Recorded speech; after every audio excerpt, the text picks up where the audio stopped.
Hello hi welcome to my channel. हम लोग आज स्टार्ट करते हैं problem solving. Okay, problem solving का मतलब होता है कि मैक्सिमम जब हम लोग कोडिंग वगैरह करते हैं, कोई भी प्रोग्रामिंग करते हैं तो उसमें एरर्स आ जाती हैं। ठीक है, matter is a situation record to unwelcome harmful. Okay, problem इस तरह की जो हार्मफुल यानी अनवांटेड प्रॉब्लम आ जाती है और हमें जो हमारा डिवाइस या प्रोग्रामिंग है, ठीक है, उस पे जो टास्क वगैरह या जो कोडिंग हम लोग करना चाहते हैं वो प्रॉपरली रन नहीं होती। तो इसके लिए हम लोग क्या करते हैं, ठीक है, देखते हैं प्रॉब्लम सॉल्विंग साइकिल में 3 स्टेप्स होते हैं। 3 चीज़ें यूज़ की जाती हैं। पहले एनालाइज या एनालिसिस करना, ठीक है, यानी प्रॉब्लम को डिफाइन करना, अंडरस्टैंड करना कि प्रॉब्लम है क्या। फिर इसके बाद डिज़ाइन सोल्यूशन होता है। डिज़ाइन सोल्यूशन में एल्गोरिथम आता है। एल्गोरिथम के 2 टाइप्स होते हैं, ठीक है। पहला फ्लो चार्ट होता है, दूसरा होता है सीड्यू कोड।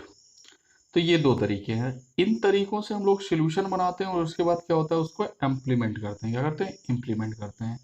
तो क्या होता है, there are 3 basic types of for solving any problem using computer. Computer program में 3 तरह से हम लोग सॉल्व करते हैं, आप लोग समझ ही चुके हैं। सबसे पहला क्या करते हैं, हम लोग एनालाइज करते हैं। एनालाइज के बाद क्या करते हैं, फिर हम उसका सोल्यूशन बनाते हैं। सोल्यूशन मतलब वही डिज़ाइन सोल्यूशन, ठीक है, जो एल्गोरिथम के माध्यम से बनाया जाता है। और उसके बाद फिर क्या करते हैं, लास्ट में जब सॉल्यूशन बन जाता है तो उस सॉल्यूशन को हम इम्प्लीमेंट कर देते हैं, मतलब प्रोसेस मिला देते हैं। आगे बढ़ते हैं, ठीक है। प्रॉब्लम सॉल्विंग साइकिल में देखते हैं इन ऑलमोस्ट वेरी, ठीक है, in almost every problem solving methodology the first stage is define और आइडेंटिफाई द प्रॉब्लम। कहने का मतलब है भाई, किसी भी चीज़ को एनालाइज करना है मुझे कि प्रॉब्लम क्या है, तो सबसे पहले मुझे प्रॉब्लम समझनी है कि प्रॉब्लम आ कहाँ से रही है, क्या क्या स्टेप्स हैं, ठीक है, किस सिचुएशन से आ रही है, ठीक है। अकॉर्डिंग टू दिस, उसके अकॉर्डिंग हम क्या करते हैं, प्रॉब्लम को अंडरस्टैंड करते हैं, ठीक है। अगला, इसके बाद प्रॉब्लम सॉल्विंग साइकिल में आप लोग देख सकते हैं एनालाइज डिफाइन प्रॉब्लम में the process of understanding the problem. क्या क्या प्रोसेस होते हैं, कुछ प्रोसेस देख लेते हैं।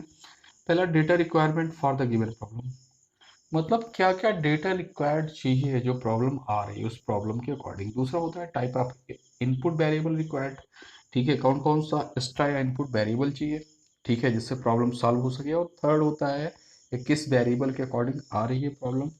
तीसरा होता है type of output variable required call problem, ठीक है। और आउटपुट में कहने का मतलब ये है कि क्या क्या डेटा चाहिए था, किस टाइप का रिक्वायर्ड डेटा चाहिए था, आउटपुट के लिए कौन कौन सा डेटा चाहिए। ये 3 स्टेप में हम क्या करते हैं, प्रॉब्लम्स को एनालाइज कर लेते हैं, ठीक है। अब इसके बाद suppose we are assign to solve an arithmetical problem. कह रहा है कि सपोज करो भाई कि अर्थमेटिकल यानी मैथमेटिकल प्रॉब्लम्स है, तो हम लोग क्या करते हैं, ठीक है, not familiar with steps involve in solving that problem. In such a case, we will not be able to solve the problem. The same applied to writing computer programs. A computer programmer cannot write instruction followed by the computer unless known how to solve that problem. The first step in application development is problem definition. In addition, a program source data, logical and practical procedures needed to solve the problem. Okay, कह रहा है कि अगर suppose करो arithmetic problem है मेरी, ठीक है, और इस प्रॉब्लम को क्या करना है, अगर आपको सॉल्व करना है तो क्या हो जाएगा कि सबसे पहले आपको क्या करना है कि उससे रिलेटेड डेटा वगैरह क्या करने हैं, इकट्ठे करने हैं कि किस तरह का वेरिएबल यूज़ हो रहा है, क्या डेटा यूज़ हो रहा है, कौन सा नंबर वगैरह यूज हो रहा है, ये format. And the first step in application development is problem definition. और सबसे पहली चीज़ है कि अगर मैथमेटिकल प्रॉब्लम है या डिस्क्राइप्टिव प्रॉब्लम है, तो मैथमेटिकल में सारे प्रॉब्लम तो आप सॉल्व नहीं कर सकते, लेकिन कुछ डेटा आप एनालाइज कर सकते हो जो बेसिक डेटा होते हैं, यानी लॉजिकल प्रॉब्लम्स वगैरह सॉल्व कर सकते हैं आप, ठीक है। प्रोग्राम सोर्स डेटा की प्रॉब्लम सॉल्व कर सकते हैं, ठीक है। ये सारी चीज़ें आप इजीली कर सकते हैं। This analysis must take the place before actual preparation of program development, otherwise it will case much cost and time. कहने का मतलब है कोई भी प्रॉब्लम है अगर मैथमेटिकल से रिलेटेड है तो पहले आपको क्या है, जरूरी नहीं कि सभी को मैथमेटिक्स आती हो टोटली, ठीक है। तो क्या करोगे आप, पहले लॉजिक देखोगे, सोर्स डेटा देखोगे, उसके बाद मैथमेटिक्स पे आओगे कि मैथमेटिकल प्रॉब्लम है, फिर वो आप किसी से सोल्यूशन ले सकते हैं। और अगर आप ये प्रोग्राम डेवलपमेंट या एक्चुअल प्रिपरेशन करके नहीं जा रहे हो, एनालिसिस करने पहले से आपको स्टेप्स नहीं पता है कैसे, तो आपका कॉस्ट और टाइम ज़्यादा जाएगा। अगला है प्रॉब्लम सॉल्विंग में ही डिज़ाइन सोल्यूशन, यानी ठीक है सेकंड आपका डिज़ाइन सोल्यूशन मतलब process transfer to user requirement into some suitable form. कह रहा है यूजर जो सोल्यूशन चाहता है उसको सुटेबल फॉर्म में बनाया जाता है। अब इसमें एल्गोरिथम आता है। एल्गोरिथम एक ऐसा तरीका है जो ह्यूमन स्टैंडेबल फॉर्म में, यानी जिसको हम सामान्य लोग इंग्लिश वाले समझ लग सकें, ठीक है, या इंग्लिश स्टैंडेबल समझ सकते हो आप, कि इंग्लिश पढ़ने वाला या अंग्रेजी वाला यानी सामान्य भाषा वाला भी आसानी से इसको क्या कर सके, कोडिंग को अंडरस्टैंड कर सके और इम्प्लीमेंट करा सके। ओके, इसी चीज को हम एल्गोरिथम कहते हैं। एल्गोरिथम क्या होता है, प्रॉब्लम सॉल्विंग के लिए होता है। अब इसमें दो आ जाता है, फ्लो चार्ट और शेड्यूल कोड। देखते हैं आगे। Design an algorithm, an algorithm is a plan logical step by step process for solving a problem. मैंने बताया आपको भी, ठीक है, स्टेप बाय स्टेप प्रोसेस है सॉल्व करने के लिए प्रॉब्लम, ठीक है। और एक हिस्से में होता है शेड्यूल कोड और फ्लो चार्ट में लिखा जाता है, मैं पहले बता चुका हूँ। अब देखते हैं इसमें ये एल्गोरिथम की जो डिज़ाइन होती है वो कुछ शेप पिक्चर के जरिए होती है, और जबकि आपका जो शेड्यूल कोड होता है वो किस में होता है, वो स्टेप्स में लिखा जाता है, ठीक है। अब ये कह रहा है एक आपको मैं सॉल्यूशन देता हूँ, an algorithm to find the largest of two number. अगर एल्गोरिथम के जरिए टू नंबर फाइंड आउट करना है तो इस तरह से कुछ स्टेप्स होंगे। स्टेप वन स्टार्ट होगा, फिर डिक्लेयर होगा वेरिएबल, फिर थर्ड स्टेप पे रीड किए जाएंगे ए बी वेरिएबल, फिर फोर्थ स्टेप पे कंडीशन दी जाएगी। If A greater than B यानी ए बी से बड़ा है तो फिर क्या हो जाएगा, डिस्प्ले करेगा पहला यानी लार्जेस्ट नंबर प्रिंट करा दिया जाएगा, यानी बड़ा कौन है, ए।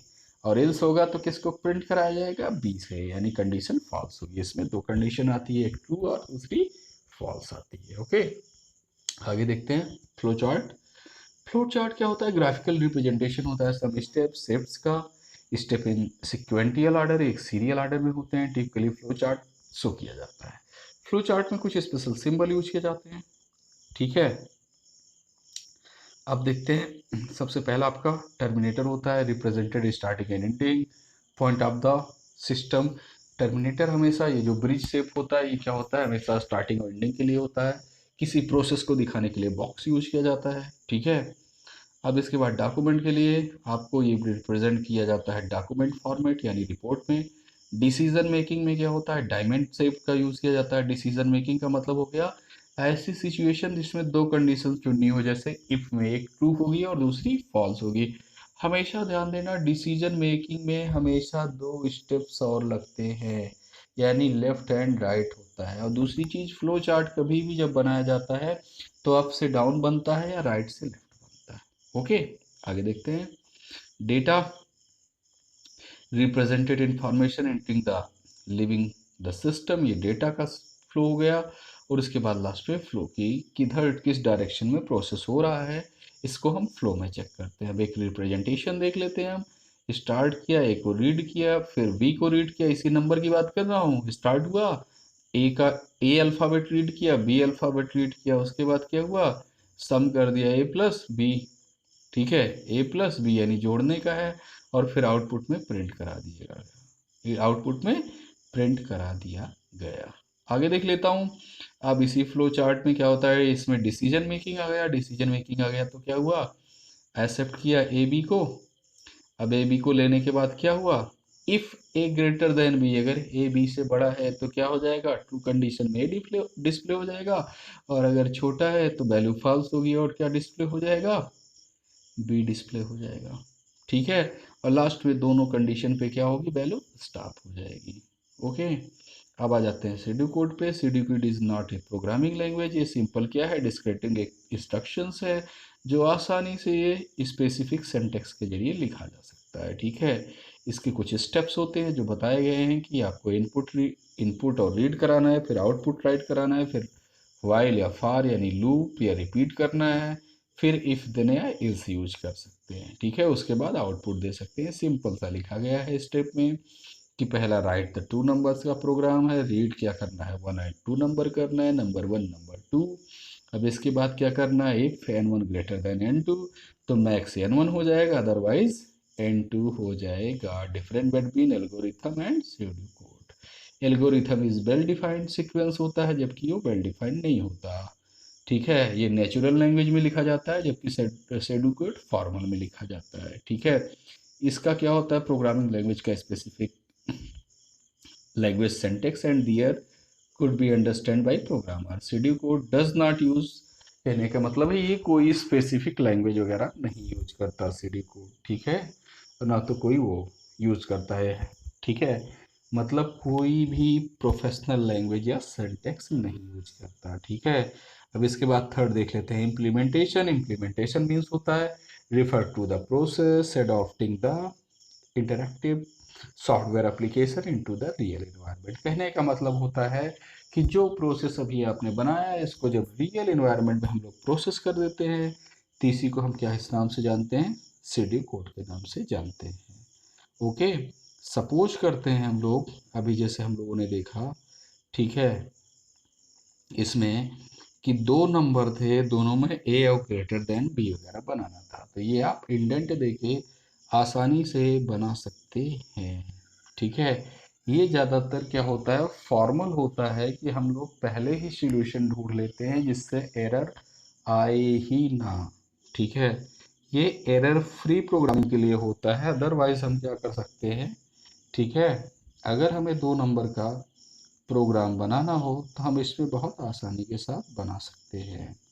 ठीक है, बहुत आसानी के साथ कोई भी प्रोग्राम हम बना सकते हैं। अंडरस्टैंड, जैसे अगर मुझे दो नंबर का करना है, नंबर 1 आपका 5 हो गया, फिर कर दिया नंबर 2, इसमें स्टोर करा देता हूँ मैं। ठीक है, इसको कम रखना है। ठीक है, n2, उसके बाद क्या कर देता हूँ, इफ़ कर देता हूँ, इसके बाद क्या था, यही तो था, n1 greater than n2। Okay, अगर ऐसा होता है तो क्या करना है, आपको प्रिंट करा देना है, इंडेंट जरूर ले लेना आप। ठीक है, फिर मैं क्या कर देता हूँ, प्रिंट करा देता हूँ मैसेज। ठीक है, ए को प्रिंट करा देता हूँ, है ना। और अगर ये इल्स होगा, ठीक है, क्या होगा, इल्स, अगर ये इल्स होगा तो इल्स में क्या होगा, ठीक है, फिर से हमें प्रिंट करा देना है, प्रिंट, इसके बाद मैं क्या कर सकता हूँ, बी। तो मैं कंपाइल कराता हूँ। ठीक है, देखते हैं, अरे वाह, इसमें तो एरर आ गई, print A is not defined.